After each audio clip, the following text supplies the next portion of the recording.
Visai iespaidīgi Jāņu māte un Jāņu tēvs ikvienu jau tagad pirms svētkiem sagaida amats novada Ģikšu ciema centrā.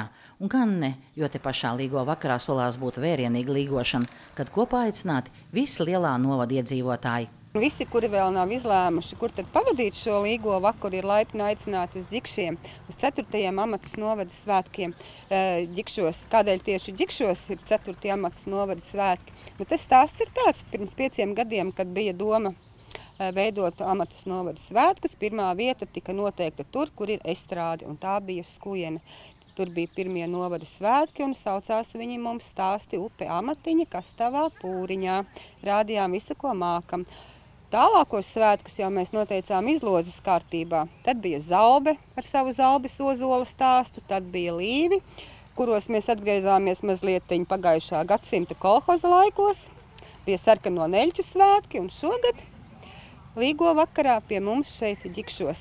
Jau laiks pirms svētkiem Ģikšos valda rosība, un svētku sagatavošanā iesaistījušies arī paši iedzīvotāji. Tā Ģikšu centrā tagad tapusi spēka zīme, arī ar savu domu. Tā kā es esmu ienācēju šajā novadā un pagastā, un tāpat visam pastāvīgi dzīvoju tikai 1. gadu. Man likās, un es sajūtu to, ka ir nepieciešama tāda sievišķā mīlestības enerģija, jo tāpat jau ir vīri, kas dzer.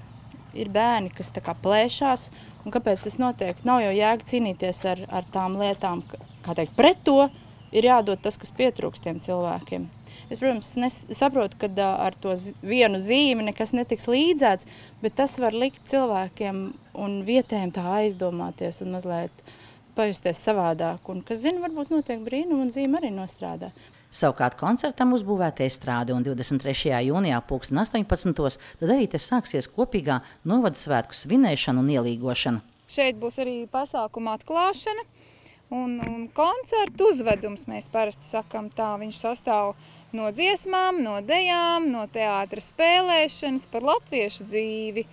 Un aktieru kolektīvā mums būs gan novada priekšsēdētāji, gan autobusu šofers, gan pensionēti skolotāji, gan jauni studenti, gan skolēni.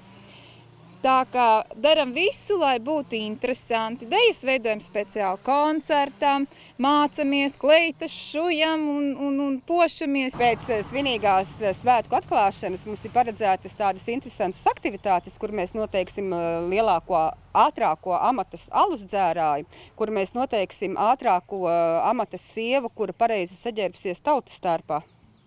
Ar pareizi sašņorētām pastelām, ar pareizi sāķētiem āķīšiem ieburā. Būs arī amats novada pašdarbnieku kolektīvu koncerts, bet pēc tam kopīgs uguns rituāls, kuru vadīs Ģikšu ciema iedzīvotāji Marita un Aigars Krūskopi. Pavadīsim saulīti un iedegsim šo spēku uguni novadam, gan novada iedzīvotājiem, tad, lai vairotu šo spēku, šo enerģiju, šo harmoniju, lai vairotu mūsos, un lai kopīgi sanāk pie šīs kopīgās uguns, un tur mums būs arī attiecīgi izdarības, kā mēs, lai mēs arī savstarpēji drusciņi tā kā sapazītos un tās enerģijas pamainītu un sajustos vienotāki. Pēc mūsu uguns rituāla 23:30 šajā te kalniņā, šis kalniņš mums pārvērtīsies par uguns ziedu pļavu, kur mākslinieks Zigmunds Vilnis veidos tādas īpašas uguns ziedus. Katram gada laikam savu, un centrālais zieds būs 6 metru augstumā, kurš simbolizēs vasaru. Tas būs skaisti un iespaidīgi. Un to gan arī uzsver Ģikšos ciemos gaidīt ne tikai pašu novada līgotāji, bet arī no citiem novadiem. Un arī pilsētnieki, kam nav savu lauku, te varēs izjust gada īsākās nakts burvību. Ciemiņus mēs gaidām jau visas dienas garumā. Mēs gaidām braucējus ar teltīm, jo cilvēkiem būs ierādītas telšu vietas, varēs mašīnas novietot, darbosies bufetes un varēs paēst, varēs apskatīt Ģikšu skaistākās vietas, peldēties putnu dīķī, kur katrs izvēlēsies, bet visus uz pasākumu mēs gaidām 18. Laipni aicināti Ģikšos visi pilsētnieki.